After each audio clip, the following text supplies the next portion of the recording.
wrong, and that's why I will be opposing this section. Thank you, Senator Pascal Mooney. I'd like to defer to Senator Zappa-Holden, who had indicated earlier. I'd be more than happy. Thank you. Thank you. I think perhaps Senator Van Turnhout. the true gentleman, maybe the Minister's presence may be influencing the true gentleman's approach. But on this one, Senator Sapone and I have put forward only 2 amendments, and this is one of the sections that we oppose. And certainly for me, looking at the social welfare bill and being an independent senator, it is it's a head and heart. I want to oppose all cuts. I want to oppose all. But I felt certainly the section in relation to child benefit and in relation to lone parents, I wanted to highlight above the other cuts that were happening. So, firstly, I do welcome the government's decision not to cut the basic child benefit at £140 per month for the first and second child. However, I'm greatly concerned about the decision to cut the current rates for the third child and subsequent children, and also the decision to discontinue the once-off grants for multiple births. And my objections are twofold. Firstly, I'd like to talk about the consequent and greater exposure of larger families to poverty. The loss of €19 per month for the third child and €17 per month for the fourth child and each subsequent child equates to a total loss of €432 per year for a family with 4 children. And on the face of this figure might not seem too disturbing. However, this loss of financial support for larger families, where in Ireland 23% of families comprise of 3 children or more, cannot be viewed in isolation because they're not felt in isolation. It must be considered in light of the cumulative impact of the raft of cuts made across Budget 2012 that have specifically affected the family, and more specifically already vulnerable families on low incomes and reliant on social welfare. For example, the cut to one-parent family, fuel allowance, increased health and education costs. Indeed, it should be noted that the recent CSO statistics indicated that amongst those who saw their consistent poverty rates rise from 6.3% in 2009 to 9.6% in 2010 were families with 3 or more children. The same statistics attest to a widening gap between the haves and have-nots in Irish society. Just to share some examples for you. If we're to take the example of 4 children and a 2-parent family, in addition to the €432 per year loss of child benefit payments, those eligible for the back-to-school clothing and footwear allowance will lose a further €310, bringing their loss to €742 per year.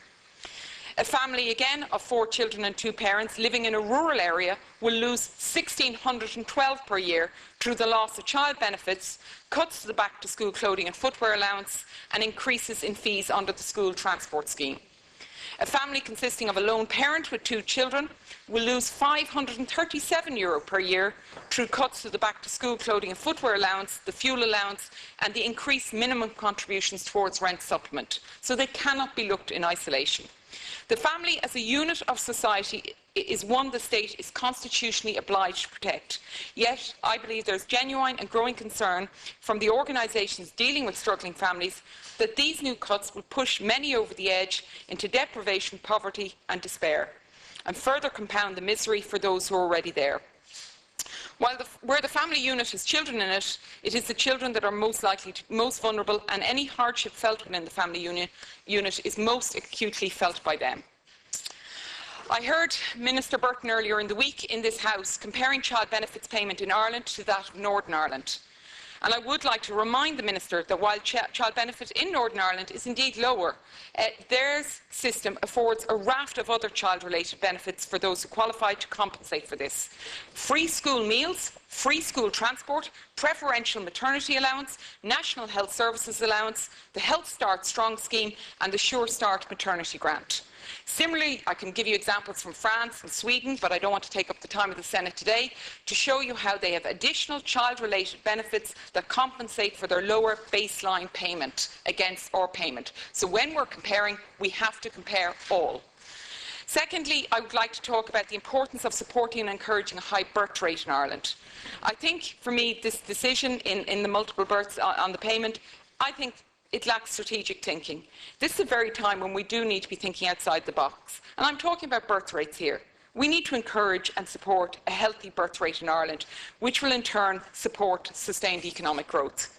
Ireland has the inevitable position of having the highest birth rate in Europe at 16.5% in July 2011, which is 3.5% higher than the UK as the next highest ranking country. However, Europe as a region has an increasing ageing population. The Oxford Institute for Ageing estimates that within 20 years, Europe's largest population cohort will be those over 65, and the average population age will be aged 50. An ageing population has significant implications for the labour force, health service, education, welfare system, technology and development. And for me, child benefit payment is a payment that reflects our values as a society. It universally demonstrates that children are cherished and that the Irish public wants to support their well-being.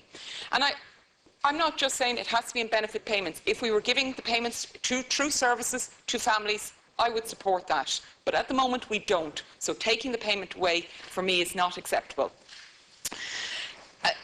I also believe that there's a collective responsibility, given that in economic terms, children are merit good. Children have value to others beyond their family, as future taxpayers and workers, and the ones whose contributions will help to pay state pensions.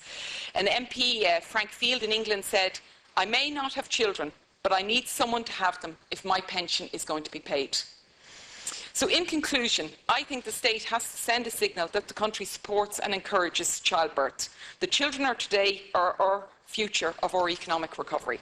So I would urge my colleagues to oppose Section 8. Cutting child benefit and discontinuing the once-off grants for infrequent multiple births that do occur is not the way forward. Thank you. Thank you, Senator.